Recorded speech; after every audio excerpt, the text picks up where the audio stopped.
morning. I grew up feeling like an orphan at a very young age. When I was only 7 years old, I discovered that my father had many families. Because of the deep pain and betrayal, my mother decided to bring us from Manila to Davao so we could start over to forget everything he had done to us. But even when we left, the wound stayed in my heart. Kahit buhay pa siya, itinuturing ko na siyang patay na sa buhay ko. I felt rejected, abandoned, and unworthy of being loved. Even as a young boy, I began to believe that I was not worth staying for. When I was 15 years old, my mother passed away. She was a simple dressmaker, quiet and hardworking, who sacrificed everything just to provide for us. When she died, I didn't just lose a parent. I lost my home, my security, and the only person who made me feel safe and loved. Since I'm the youngest and most of my siblings have their own families, naiwan akong hindi ko alam kung anong pwedeng mangyari sa akin. Saan ako pupunta at sino ang pwede kong sandalan. Because of poverty and loss, I was forced to grow up as. I learned to survive on my own, and diskarte become my battle cry. I believe that if I did not fight for myself, no one else would. I became strong on the outside, but inside I carried deep pain, anger, and emptiness. I built my life believing that I only have myself. I firmly believe in the importance of hard work and perseverance. For me, having big dreams and pursuing them relentlessly was the key to success. This mindset motivated me to finish my studies as a working student, balancing both academic responsibilities and employment. And my dedication paid off, and I eventually secured a position with a multinational company. And without building on this foundation, I was able to establish my own business. Alongside my professional achievements, I got married to Beck, and we were blessed with 2 children, Martin and Nicole. As I grew older and became a businessman, my heart moved farther away from God. I believed that success, money, and influence could give me everything I needed. I became addicted to women, liquor, pornography, sexual sin, and involved with some underworld character and connections. I live a double life. I justified my action and convinced myself that it was part of being a man and part of the entrepreneurial world. Because of this, my relationship with my wife was deeply broken. I hurt her, betrayed her, and caused her pain, and she did not deserve. There was even a point in my heart that became so dark that I became capable of thinking about having someone killed. I have my heart drifted further from God. My desires and obsessions began to take control of my actions. I became obsessed with different women, allowing my emotions and temptations to overpower my judgment. Driven by fear of my affairs to being exposed to my wife and desperate to protect myself, I reached a point where I was capable of making the unimaginable decision to have one of my playing partners liquidated through my underworld connections. This dark chapter in my life revealed the extent to which my choices and obsession had blinded me, leading me down a path of destruction and moral compromise. The consequences of my action further damaged my relationships, especially with my wife, and deepened the pain and brokenness within my family. I also attempted to have a business partner killed because of betrayal and anger. When I look back now, I cannot believe how lost I was. Hindi ko man gustong ikumpara ang sarili ko sa aking ama, but I was becoming like him. The same sin that wounded me was now living in me. At the same time, everything in my life was collapsing. My marriage was breaking and my family was hurting. My business was failing because of operational problem and financial losses. The man who once believed he was strong and was now afraid, empty and desperate. I was pretending to be in control, but inside my life, I was falling apart. My journey began in 2024 when my wife was invited by her circle of friends to attend an online Bible study.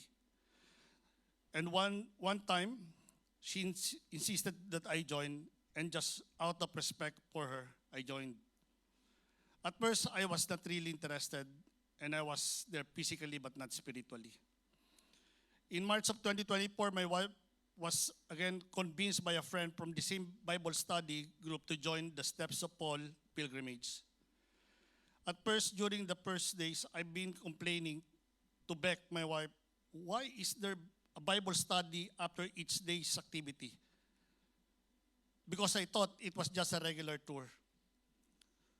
So initially, I pretended and acted as if I was listening and participating while my eyes were both closed during every session.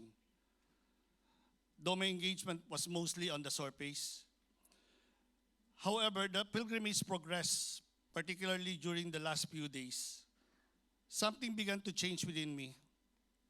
The Bible study session led by Pastor Peter deeply resonated with me. It was during these final days that I found myself genuinely drawn into the experience. Ultimately, this period culminated in a significant spiritual milestone. I decided to be water baptized, marking a turning point in my spiritual journey. But to be honest, it was not out of true surrender. It was more of compliance. I thought that by attending and participating, I was already okay.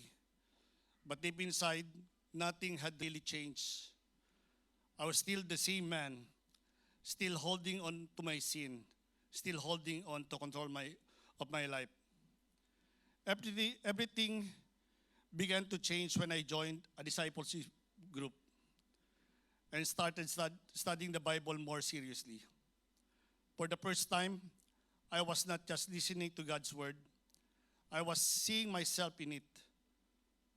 One day, as we studied 1 Samuel 21, a chapter where David was fleeing for his life, overwhelmed by fear and desperation, David went to a great length just to survive, even to a point of pretending to be insane. Instead of facing his situation with courage and truth, he hid behind a facade, allowing fear to dictate his actions.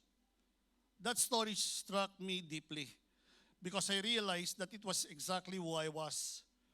And on the outside, I looked strong, I looked well built, I looked like I was in control. But inside, I was afraid. I was afraid of losing everything. I was afraid of being exposed. I was afraid of facing the consequences of my own actions. I was broken, pretending to be whole. Through that passage, God began to show me the truth about myself. That all my life, I was hiding behind my image and my pride. But inside, I was empty and desperate. Then later, as we studied 2 Samuel 11, the story of David and Bathsheba, I had always known David as a king, a man chosen by God. But as I listened to the story, I was shocked to see how he fell into adultery and even arranged the death of Uriah just to cover his sin. As I sat there, it felt like God was exposing my own heart. I saw myself in David. I saw my own sexual sin, my own lies, and my own darkness. I remembered the people I had hurt, the secrets I had hidden, the evil thoughts I was capable of carrying out of just to protect myself. For the first time in my life, I stopped making excuses. I realized that I was not a good man who simply made mistakes. I was a sinner in need of saving. In that moment, God opened my eyes. I realized that my biggest problem was not my failing business, not my broken marriage, and not other people. My biggest problem was my own sin, my pride, and my decision to live my life apart from God. For the first time, my heart was truly broken, not because of my circumstances, but because of my sin. For the first time, I stopped blaming others. I stopped justifying myself. I stopped pretending. And for the first time in my life, I truly surrendered. I realized that I needed Jesus, not just to fix my problems, but to save me from the person I had become. That was the moment God began to change my heart, and that was the turning point of my life. God began to change me from the inside out. He humbled me. He confronted my sins. He taught me repentance. He taught me to forgiveness from my wife, and to rebuild what I have destroyed. He replaced my pride with humility. He replaced my addiction with self-control. He replaced my darkness with his light. The man once lived for himself was now learning to live for Christ. God's transformation did not stop with me. He began to restore my family, my marriage, and even my workplace. May of 2024, there came a moment when I stood before our employees and told them that we are no longer the owners of this company. We are only managers, because the true owner is the Lord. My perspective changed from ownership to stewardship. We began sharing God's words with our employees, and slowly lives began to change. Today, some of our employees now lead their own D group alongside our other companies in the vicinity of our factory along Darong, Santa Cruz. The company that was once centered on profit is now centered on purpose. But by God's grace, I am leading my own D group. The man who once led his life in darkness is now helping others to walk in the light. Not because I'm good, but because God is good. There was a realization that shook me deeply. I realized that if I had died in 2023, I would have died without truly knowing Jesus. I would have died lost. In short, I'm bound to hell. But God, in His mercy, pursued me. He did not abandon me, even when I was destroying my own life. He patiently waited for me. He called me and saved me. Today, my life is still not perfect. I'm still a work in progress. But now I no longer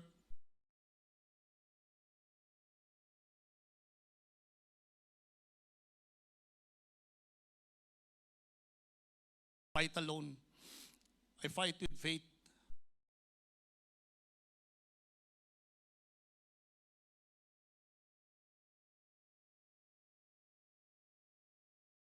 I live with hope, and I live with Jesus at the center of my life. I spent most of my life believing that I was an orphan, abandoned by my earthly father, left alone when my mother died. But today, I stand before you with gratitude in my heart.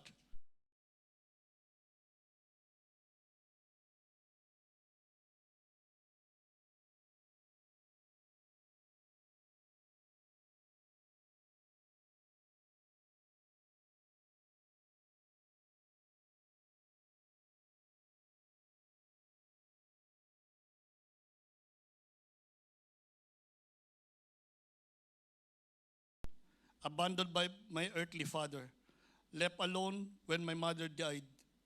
But today, I stand before you with gratitude in my heart.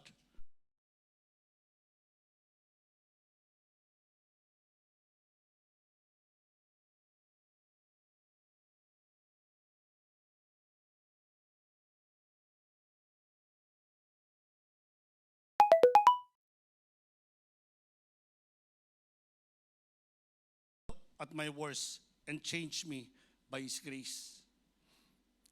And if God can save someone like me, then there is hope for anyone. I'm Jerry Bangilista. To God be all the glory. Praise God. Can I call his wife? How can I even recover from this? Kasi I personally witnessed from them, from before and to now. Can we just pray for them? God, Lord, thank you that you're able to change people. You're able, Lord God, to transform lives. Indeed, the gospel is the power of salvation to those who believe. And the gospel is the power to change lives, to change marriages, to change families, to change communities. Even, Lord God, to change this city and transform this nation for you.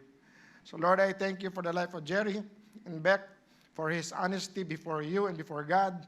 I thank you, Lord God, that you are able to do exceedingly abundantly above all we can ask or imagine.